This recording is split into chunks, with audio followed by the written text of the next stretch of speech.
Good evening, ladies and gentlemen. Hi, my name is Charlie Jackam, and I'm the theater arts teacher here at Heritage High School. And what you're going to see tonight is kind of an interesting experiment. We've never done anything like this before. And as I'm thinking our cast is coming out, we're going to be doing a dramatic reading, a staged reading, if you will, of Shakespeare's Macbeth. This is something we've been doing a deep dive into over the past 6 weeks, working in various aspect of theatrical production as well as delving into the works of Shakespeare. So for those of you who are going, oh man, you're just going to read Shakespeare to us? Oh, no.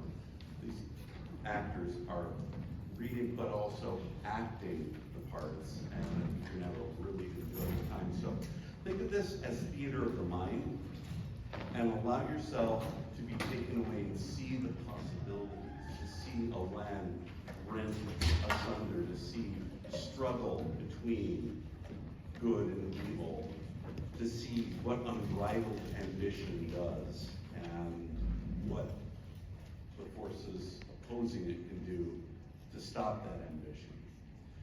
We see a good man who is promised something he never knew he wanted, and that single promise of it causes him to do many horrible things, and so the man slowly becomes a monster. It's a truly fascinating journey. It's one I've read multiple times in my life, and I still get drawn into it. So think part radio play, as we have sound effects around. Actors are inhabiting their characters via elements of a costume, some props, and even some devised stage combat. So we're going to give you a little bit of everything tonight. We're going to keep things going at a fair clip, take a short break in the middle to give you an opportunity to stretch your legs, perhaps get a refreshment, and then finish off the show. So that's us for this evening. Thank you for joining us.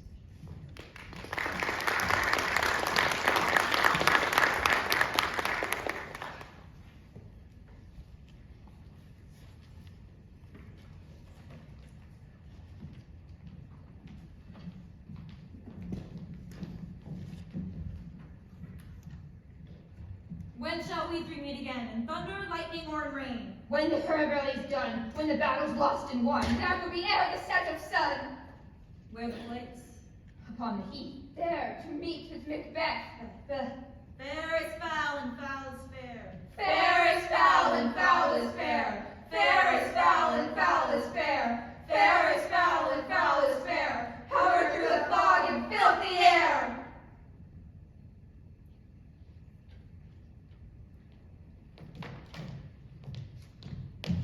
What bloody man is that? He may report as seemeth by his plight, the revolt, the newest state.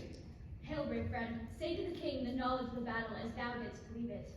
The merciless Macdonald showed like a rebel's horde, but all's too weak for brave Macbeth.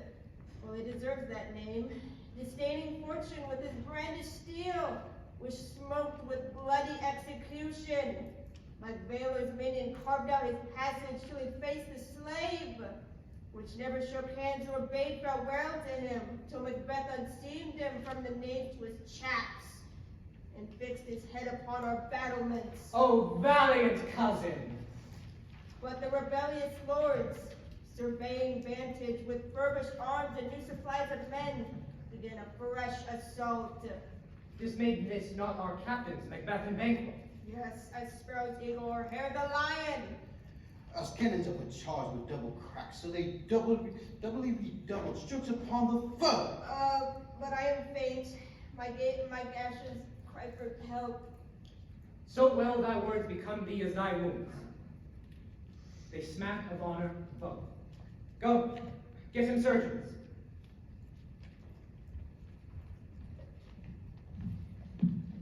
Who comes here? Our kinsmen, Ross and Lennox, and the brave Macduff. God save the king!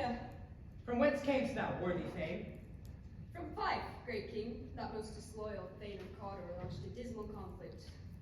But point against point, rebellious arm against arm, we curbed his life spirit, and to conclude, the victory fell on us. Great happiness. No more that Thane of Cawdor shall deceive our bosom interest. Go on. Pronounce his present death.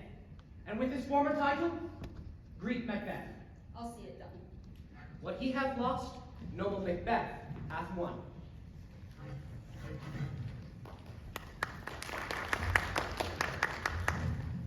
So foul and fair a day I have not seen. How far is its call to force?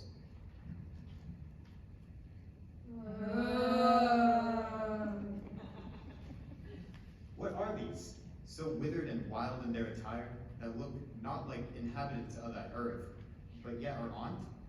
Live you? Or are you aught that man may question? You seem to understand me, by each at once her chappy fingers laying upon your skinny lips. You should be women, and yet your beards forbid me to interpret that you are so. Speak, if you can. What are you? All hail Macbeth, hail to thee, Thane of Blondes.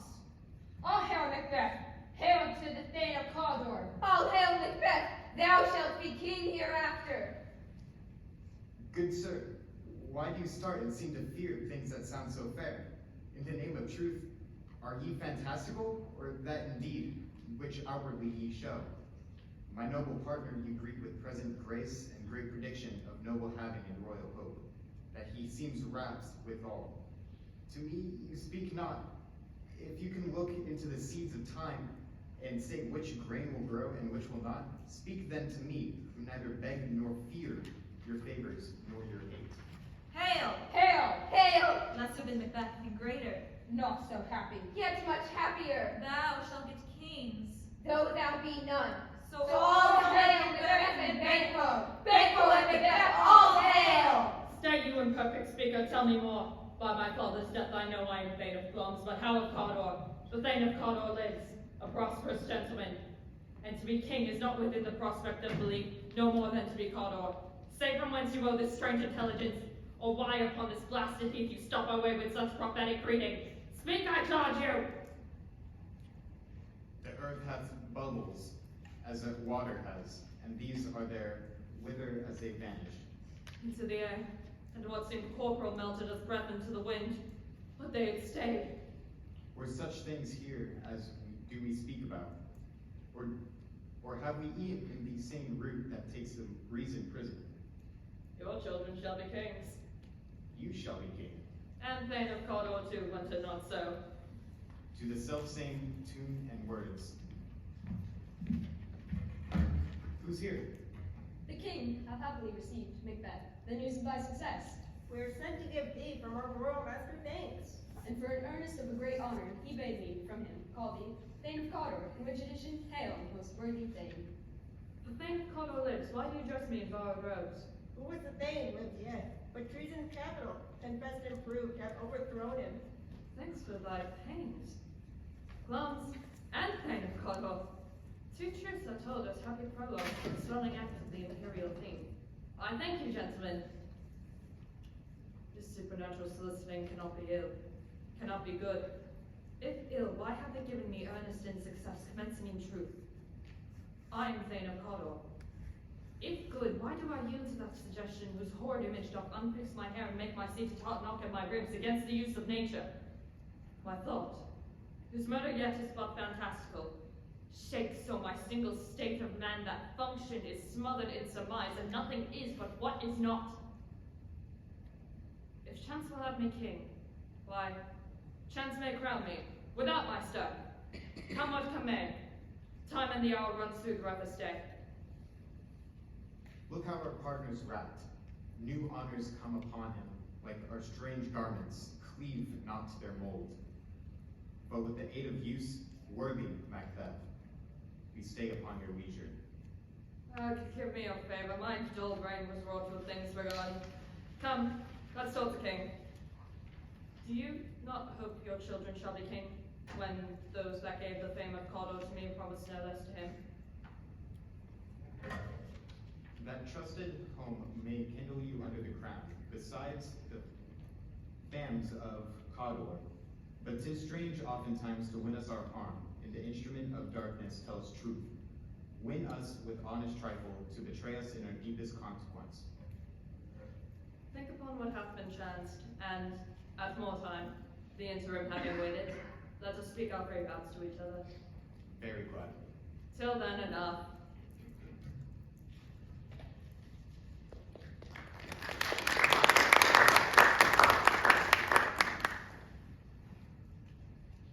Oh, worthiest cousin, the sin of my ingratitude even now is heavy upon me.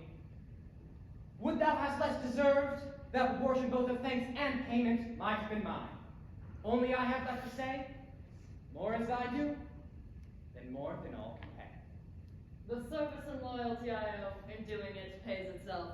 Your highness part is to receive our duties. Welcome hither. I've begun to plant thee and will labor to see thee full of growing. Noble Banquo, thou hast no less deserved, nor must be known no less to have done so. Let me enfold thee and hold thee to my heart. There by growth, the harvest is your own. My plenteous joys, wanton in fullness, seek to hide themselves in drops of song. Is the execution done on Cawdor? Father, I have spoke with the one that saw him die. He confessed his treasons, implored your highness's pardon, and set forth a deep repentance. Nothing in his life became him worth believing it. There's no art to find the mind's construction in the face. He was a gentleman on whom I built an absolute trust. Sons, kinsmen, thanes, and you whose places are the nearest know that we shall establish our estate upon Malcolm, our eldest, who we shall name hereafter the Prince of Cumberland, which honor must not unaccompany him only. But signs of nobleness, like stars, shall shine upon all deservers.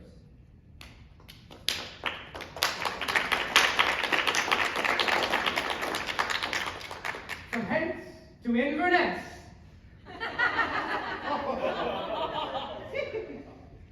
And bind ourselves further to you. I'll be myself the harbinger and make joyful the hearing of my wife with your approach. My worthy colleague.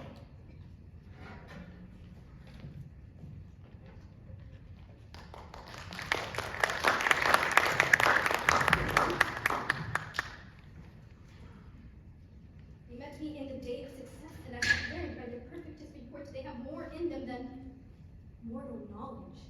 Prince of Cumberland, that is a step on which I must fall down. When I burned and desired to question them further, they made themselves into air, Or else so believe. who all hailed me Thane of Cawdor. Stars hide your fires. Hail, king that shalt be. Let not light see my black and deep desires. This have I thought good to deliver thee, my dearest partner of greatness, that thou mightst not lose the dues of rejoicing by being ignorant of what greatness is promised thee. Lay it to thy heart, and farewell. Oh, belongs thou art, and Cawdor, and shall be what thou art promised. Yet do I fear thy nature. It is too full of the milk of human kindness to catch the nearest way. Thou wouldst be great, art not without ambition, but without the illness should attend it. But thou wouldst highly, that wouldst thou wholly wouldst not believe false, and yet wouldst wrongly win. O hie thee hither, that I may pour my spirits in thine ear, and chastise with the valor of my tongue that impedes thee the golden round, which fate and metaphysical aid doth seem to have crowned withal. What is thy tidings? The king comes here tonight. Oh, thou art about to say it. Is not thy master with them, who word so what an important preparation? So please you, it is true. Our Thane is coming. Give him tending, the raven himself that croaks the fatal entrance of Duncan under my battlements. Come, ye spirits that tend on mortal thoughts, and sex me here and fill me from the crown to the toe top full of direst cruelty. Make thick my blood. Stop up the access and the passage through remorse, that no compunctuous visitings of nature shake my felt purpose, nor keep the peace between the effect and it. Oh, come to my woman's breast and take my milk for gal. You murdering ministers were so in your sightless substances you wait on nature's mischief. Come, thick night, and pound thee in the dunnest smoke of hell, that my keen knife not to see, not the wound it makes, nor heaven peep through the blanket of the dark to cry, Hold! Hold! Oh, brave Fleance, worthy Cawdor, greater than both by the all-hail hereafter. Thy letters have transported me beyond this ignorant present, and I feel My dearest love, Duncan comes here tonight. And when goes hence? Tomorrow, as he purposes. Never shall sun that tomorrow see. Your face, my thane, is as a book where men may read strange matters, to beguile the time. Look like the time. They are welcome in your eye, your hand, your tongue. Look like the flower, but be the serpent under it. Now, he that's coming must be provided for, and you shall put the night's great business into my dispatch. We shall to all our nights and days to come solely sovereign sway in masterdom. We will speak further. Only look up clear. To alter favor ever is to fear. This castle hath a pleasant seat. Leave all the rest to me. The air sweetly and nimbly recommends itself unto our gentle senses. This guest of summer, the temple hunting swallow, does approve. Where they most breed and haunt, I have observed. The air is delicate. See our most honored hostess. The love which follows us sometime is our trouble, which we still thank as love. All our servants ever. At every point twice done, and then done double where. For in single visits to contend against those honors deep and broad wherewith our majesty loads our house. Where's the Thane of Condor? We coursed him at the heels with purpose to be his purveyor, but he rides well. No doubt his great love, sharp as his spur, hath holp him home before us. Fair and noble hostess, we are your guests tonight. Your servants ever. Give me your hand. If it were done when 'tis done, then 'twere will to be done quickly. Induct me to my host. We love him highly, and shall continue to shower our praises upon him. If the assassination could trammel up the consequence, and catch with his Cersei's success, that but this blow might be the be-all and the end-all here. But here, upon this bank and shoal of time, we jump the light to come. But in these cases we still have judgment here, that we but teach bloody instruction, which, being taught, returns to plague the inventor. This even-handed justice commends the ingredients of our poison chalice to our own lips. He's here, in double trust. First as I his host, who should against his murderer shut the door not bare the night myself, then as his kinsman and his subject, strong both against the deed. Besides, this Duncan hath borne his faculties so meek, hath been so clear in his great office, that his virtues will plead like angels, trumpet-tongued, against the deep damnation of his taking off, and pity, like a naked newborn babe, shall blow the horrid deed in every eye, that tears shall drown with the wind. I have no spur to break the sides of my intent, but only vaulting ambition, which overleaps itself and falls on the other. How now, what news? He has almost supped. Hath he asked for me? Know ye not he has? We will proceed no further in this business. He hath honored me of late, and I have brought golden opinions from all sorts of people, which would be won now and then to his cloth not cast aside so soon. Was the hope drunk, wherein you dressed yourself? Hath it slept since, and wakes it now to look so green and pale, as what it did so freely? This time such I account thy love. Art thou feared to be the same in thine own act and valor? Wouldst thou have which thou esteem'st the ornament of life, and live a coward in thine own esteem? Letting I dare not, wait upon, I would! Prithee, hence! I dare do all that may become a man. Who dares do more is none. What beast was it then that made you break this enterprise to me? When you durst do it, then you were a man, and to be more than what you were, you would be so much more the man. I have given suck and know how tender 'tis to love the babe that milks me. I would, while it was smiling in my face, have plucked my nipple from his boneless gums and dashed the brains out, had I so swore for you have done to this. If we should fail. We fail! But screw your courage to the stained place and will not fail. When Duncan is asleep, whereto the brother shall his day's hard journey soundly invite him. His true chamberlain will I with wine and wassail soaken with the memory of a warder, and the brain shall be a few. Now in his swinish sleep, their trenchant nature's life is in a tent. What cannot you and I perform upon the unguarded Duncan? What thou put upon his spongy officers, who shall bear the guilt of our great cloud? Bring forth men, children, only if thy undaunted metal should compose of nothing but males. Will it not be received, when we have marked with blood those sleepy two of his own chamber, and used their very daggers that they have done? Who dares receive it other? As we shall make our grace and give a roar upon his death. I am settled. And bend up each corporal agent to this terrible feat. Away, and mock with time the fair show. False face must hide what the false heart doth know.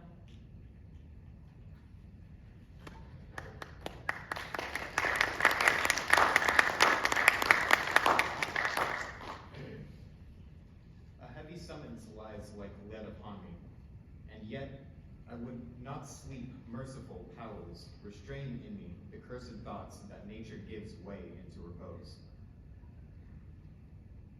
How goes the night, boy? The moon is down. I have not heard the clock. And she goes down at 12. I take it 'tis later, sir. Hold, take my sword. There's husbandry in heaven. The candles are all out. Take thee that too. Give me my sword. Who's there? A friend? What, sir? Not yet at rest? The king's abed. Ye have been in unusual pleasure, and set forth great largesse to your offices. All's well. I dreamt last night of the 3 weird sisters. To you they have shown some truth. I think not of them. Yet, when we can entreat an hour to serve, we would spend it at some words upon that business, if you would grant the time. At your counsel, sweetheart. If you shall cleave to my consent, when 'tis it shall make honor for you. So, I lose none in seeking to augment it, but I still keep my bosom franchised and allegiance clear. I shall be counseled. Good repose the while. Think, sir, the likes of you. Go, Then, bid thy mistress. When my drink is ready, she strike upon the bell. Get thee to bed.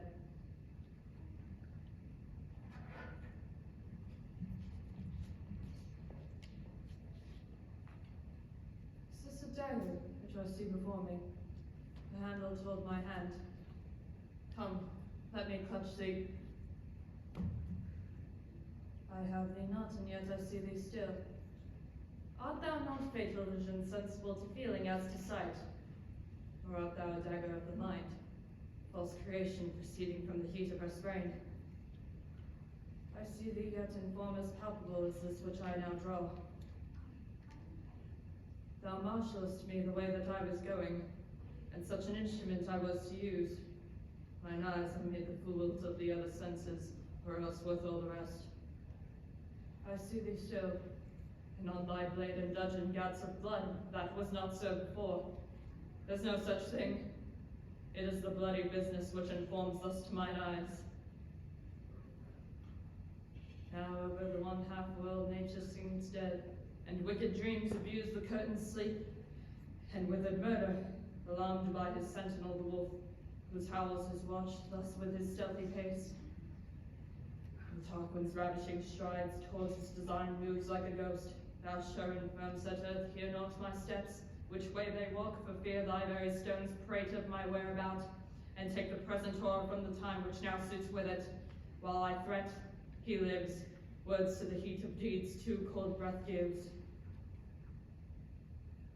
I go, and it is done. The bell invites me. Hear it not, Duncan, for it is a knell that summons thee to heaven, or to hell.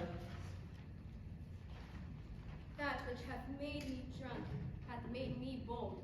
Hath quenched them, hath given them fire. Hark, for peace. It was the owl that screeched. The fatal bellman, which gives the sternest good night. He is about it. The doors are open. The surfeited grooms do mark their charges with snores. I have drugged their posits, that death and nature do contend about them whether they live or die. Who's there? What ho? Alack, I am afraid they are awaked, and 'tis not done. The attempt and not the deed confounds us. But hark, I laid their daggers ready. He could not miss them. My husband. I have done the deed. Didst thou not hear noise? I heard the owl scream and the crickets cry. Did not he speak? When?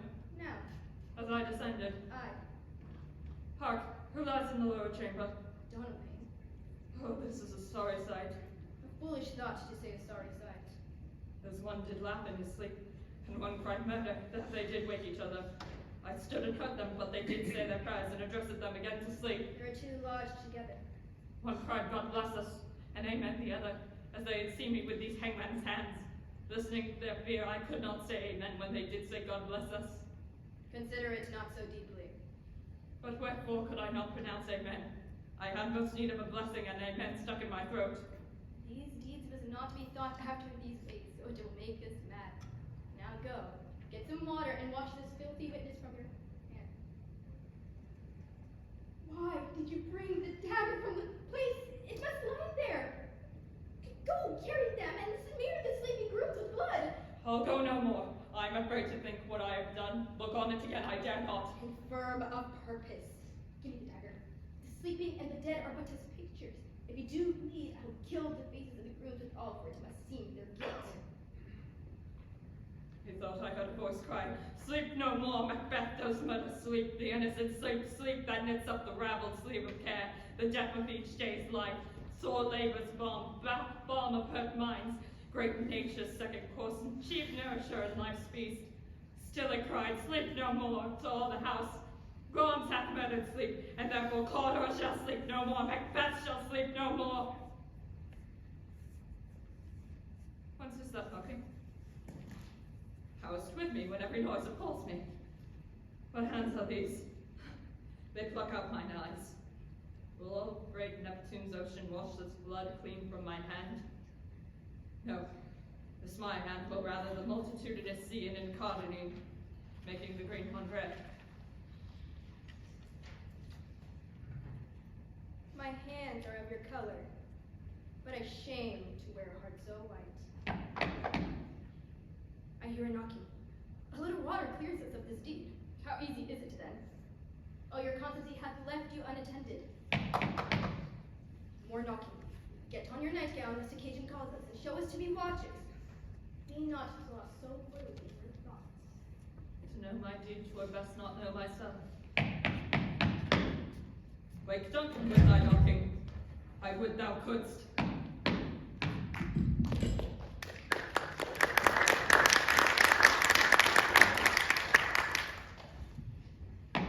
Oh, mere quiet. There's a knocking indeed. Knock, knock, knock. If a man were a porter of a Hellgate, he'd have lots of turning the key. Is that the name of Beelzebub I hear? Oh, here's a farmer who's hung himself on the expectations of the flooding. Welcome to help, farmer.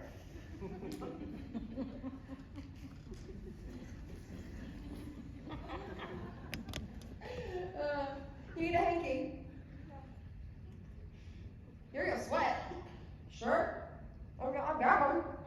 You want it?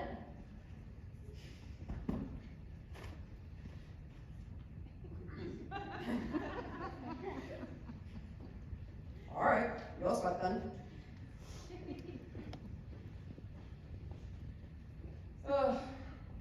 Is that the other devil's name I hear? Wait.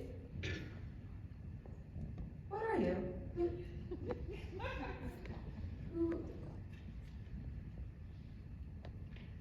Do you not know what you are? All right. Here's an equivocator indeed. Goes either side of the scale, but could not equivocate himself into heaven. Welcome to hell, equivocator.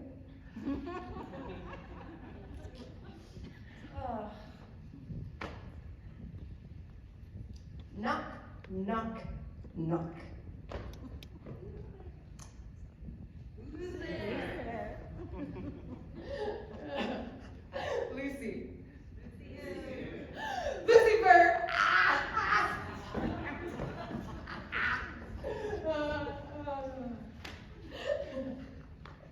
Knock, knock. Who's there? Interrupting hellhound. Interrupting.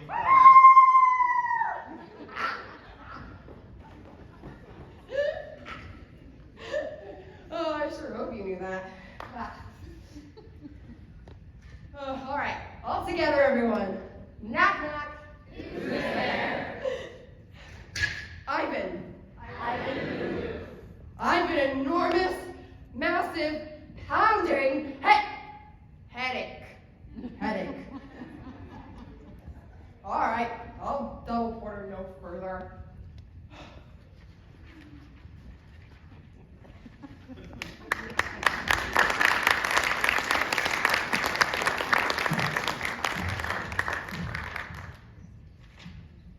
I thought to let some of all the professions that go to the primrose way to the everlasting bonfire. Anon. Good day, sirs, I pray you. Remember, porter, that's me. Was it so late, friend, ere you went to bed that you do lie so late? Faith, sir, we were carousing till the second rooster, or the third rooster, or some rooster or other. And drink, sir, is a great provoker of many things. And what things does drink especially provoke? Mary. Sir, nose painting. Sleep and urine. Lechery, sir, it provokes and it provokes. It provokes the desire, but it takes away the performance.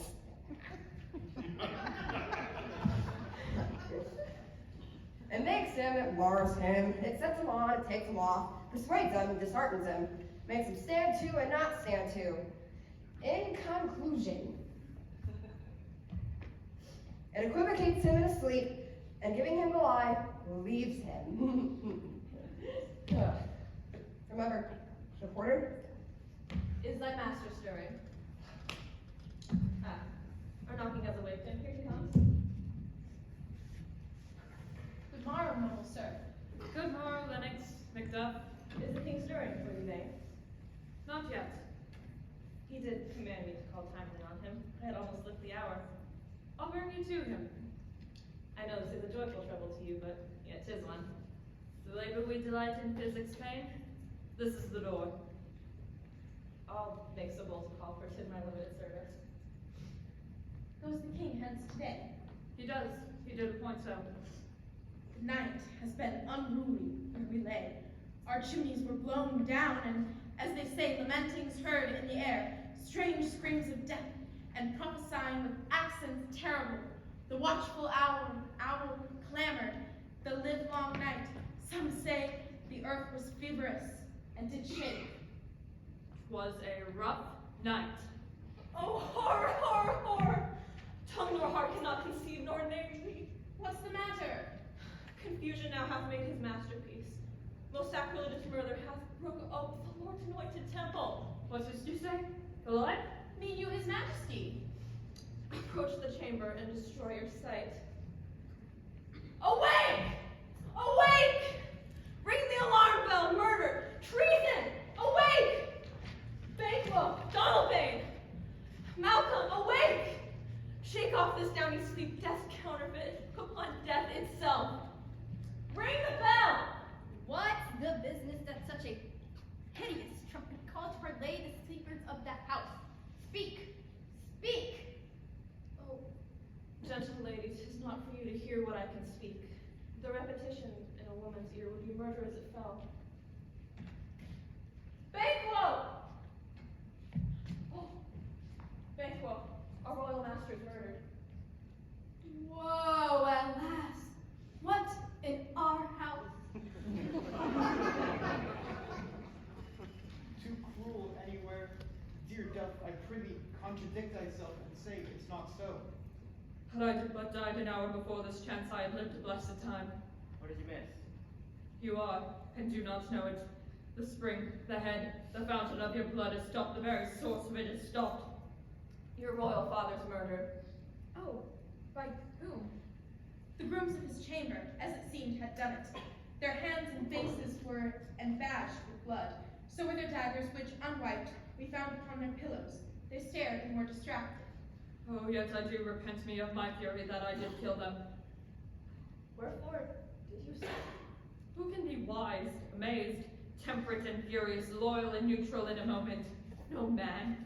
Here thy Duncan, his silver skin laced with his golden blood. There, the murderers, steeped in the colors of their trade, courage to make loves known. Oh, help me, and so. Why do we hold our tongues, that most may claim this argument for ours? What should be spoken here, or fate may rush and seize us? Let's away, our chief's not yet rude. Nor our strong sorrow upon the foot of motion. Look to the lady, then let us meet and question the most bloody piece of work, to know it further. Let's briefly put on manly readiness, and mason the whole together. Let's not consort with them. To show an unfelt sorrow is an office which the false man does say. I'll to England. To Ireland, our separate fortunes are keep us both to safer. Where we are, there's dagger in its lines. This murderous shaft, that shot hath not yet lighted, and our safest way is to avoid the aim. Therefore, to horse, and let us not be dainty of leave-taking.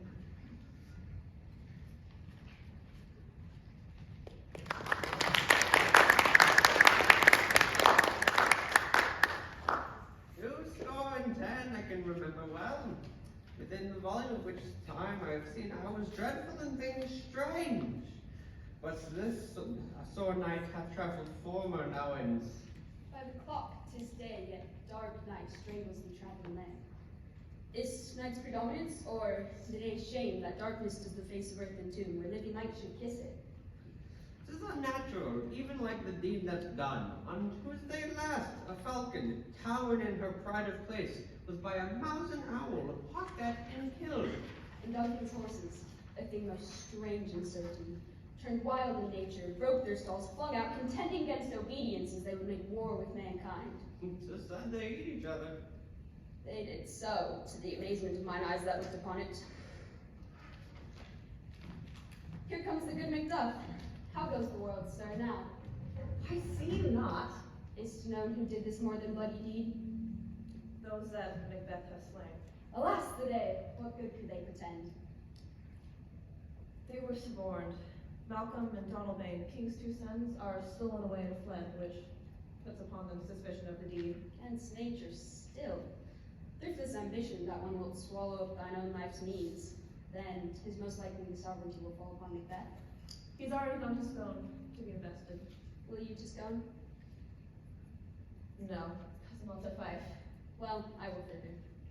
Lest our old robe sit easier than our new.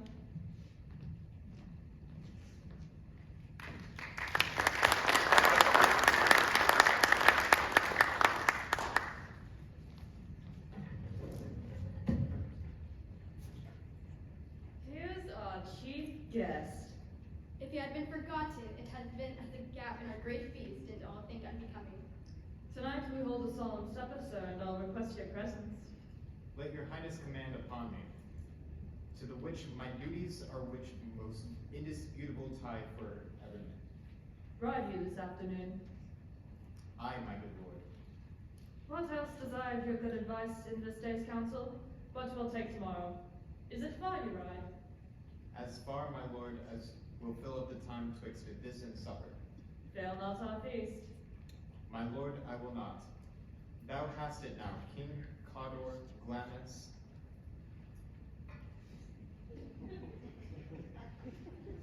All as the weird women promised, and I fear thou prayed most foully for it.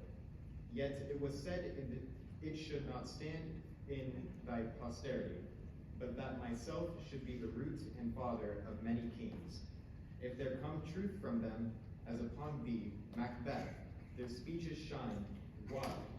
By the fertiles of thee made good, may they not be my oracles as well, and set me up in hope. To be thus is nothing, but to be safely thus. Our fears in Banquo stick deep. There is none but he whose being I do dread. He cheered the sisters when first they put the name of king upon me, and bade them speak to him. Then prophet-like they hailed him father to a line of kings. Upon my head they placed a fruitless crown, and put a barren scepter in my grip, thence to be wrenched with an unlineal hand, no son of mine succeeding. It would be so, but Banquo's issues I filed with my mind. But then the gracious Duncan I have murdered. only for them, and mine eternal soul given to the common enemy of man, to make them kings, the seed of Banquo, kings. We hear our bloody cousins are bestowed in England and Ireland for not confessing their cruel parricide, filling years with strange invention. Hie you to horse. Adieu till your return at night. Goes Fleance with you? Aye, my good lord. Our time does call upon us. I wish your horses swift and sure of foot. Farewell. Let every man be master of his time till 7 at night. We will keep ourselves till supper time. Alone.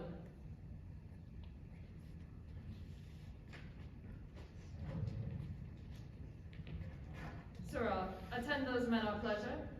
Bring them before us, and stay there till we call. Was it not yesterday we spoke together? It was so. Pleasure, your highness. Well then, now have you considered of my speeches? Know that it was he in the times past which held you so under fortune, which you thought had been our innocent self. You made it known to us. Do you find your patience so predominant in your natures that you can let this go? We are men, my liege. Aye, the catalogue you go for men as hounds and greyhounds, mastiffs, terriers, spaniels, wolves, and demi-wolves, are clept all by the name of dog, and so of men.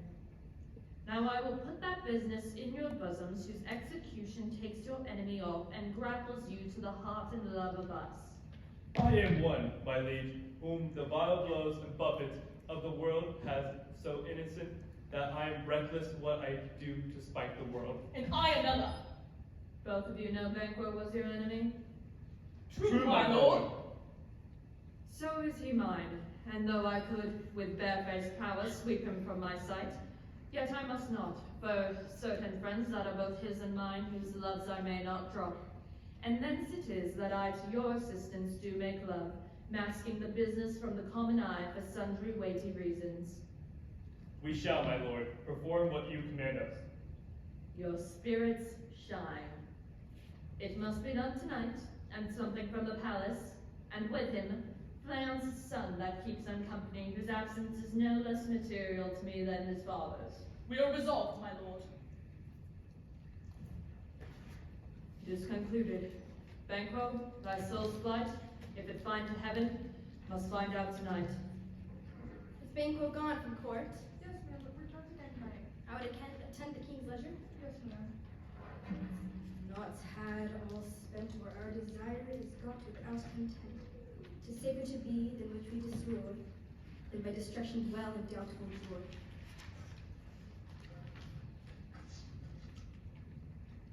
How now content, my lord?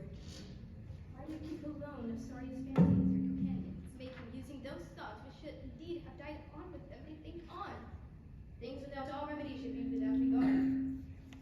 What's done is done. You've scorched the snake, nor killed it. She'll heal and be herself, whilst our poor malice remains in danger of her former tooth, so that the frame of things disjoint, both the worlds suffer. Here we will eat our meal in fear and sleep in the affliction of these terrible dreams that shake us nightly, or to be with the dead, whom we love, to gain our peace, have sent to peace, and on the torture of the mind to lie in the restless ecstasy. Duncan is in his grave. After life's fitful fever, he sleeps well. Treason hath done his worst. No seal, no poison can touch him further. Look, my arms. Good, my lord. Sleek or your rugged look. Be rising jovial among our guests tonight. Full of scorpions is my mind, dear wife. Thou knowst that Banquo and his Fleance lives. But in them nature's copy is not returned. That's comfort yet. They are assailable. Then thou be jocund.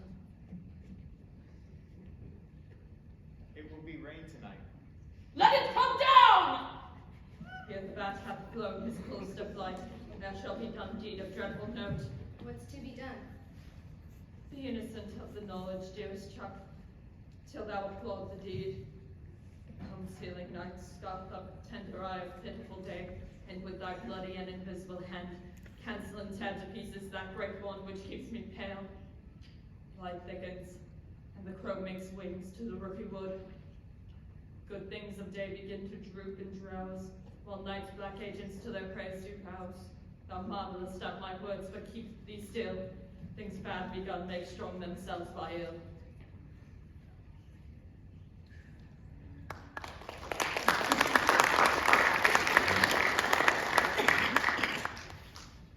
You know your own degrees, enjoy at first and last. The hearty welcome. Ourself will mingle with society and play the humble host. Our hostess keeps her estate, but in best time we will require her welcome. Pronounce it for me, sir. To all our friends, where my heart speaks, they are welcome. See, they encounter thee with their heart's thanks among my friends. Here I'll sit in the midst. Be large in mirth, anon we'll drink a measure. There's blood on thy face. 'Tis Banquo's then. Splendidly thee without, then he within. Is he dispatched? My lord, his throat is cut. That I did for him. Thou art the best of the cutthroats, yet he's good that did the like for Fleance. If thou didst, thou art the non-pariah.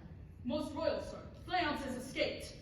Then comes my fit again. I had else been perfect, whole as the marble, founded as the rock. But Banquo's sick.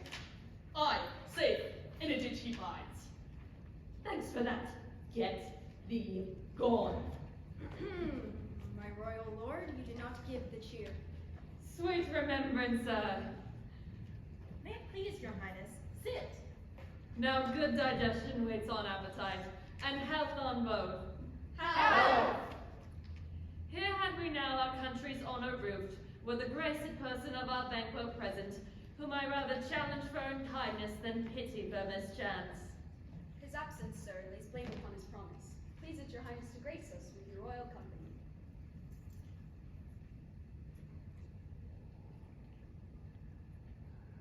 What is it that moves you, your highness? Which of you have done this? What, my good lord? Thou canst not say I did it. Never shake thy gory locks at me. His highness is not well. Stay, worthy friends. My lord is often thus and hath been from his youth. Prithee, be still.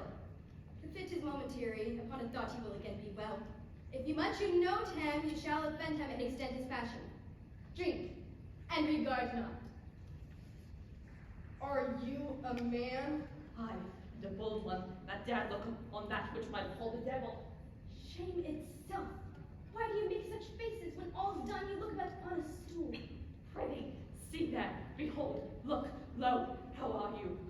Why, what care I, if thou canst known, speak too.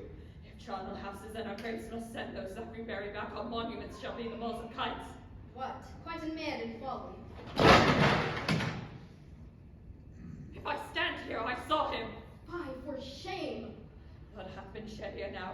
The times have been that, when the brains were out, the man would die, and there an end. But now they rise again with 20 mortal murders on their crowns. This is more strange than such a murder is. My worthy lord, your noble friends do lack you. I do forget. No, do not muse at me, my most worthy friends. I have a strange infirmity, which is nothing to those that know me. Come, love and health to all, and then I'll sit down. Give me some wine. No, fill full. I drink to the general joy of the whole company, and to our dear friend Banquo, whom we miss, would he were here. To Banquo! To Banquo! Avaunt, and quit my sight! Let the earth hide thee! Thy bones are marrowless, thy blood is cold, thou hast no speculation in those eyes which thou dost bear with. Think of this, good peers, but as a thing of custom. What man dare I dare? By so being gone, I am a man again. Prithee be still. You have displaced the mirth.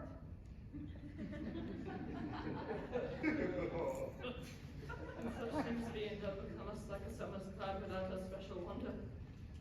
You make me strange even to the disposition that I owe. When now I think you can behold such sights and keep natural ruby of your cheeks when mine is blanched with fear. What sights, my lord? I pray you speak no more.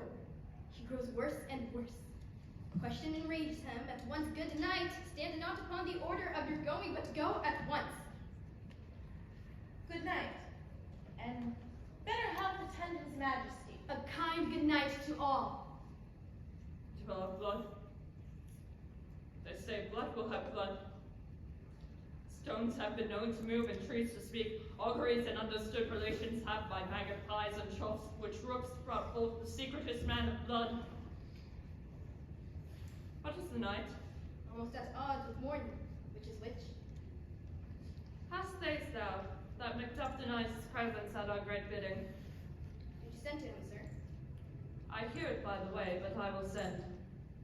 There's not a one of them, but in his house I keep a servant feed. I will tomorrow to the Weird Sisters, more shall they speak. For now I am bed to know, by the worst means the worst. I am in blood stepped in so far that, should I wait no more, returning words tedious as go over. Strange things I have in head that will to hand, which must be acted here they may be scanned. You lack the season of all natures. Sleep. No more.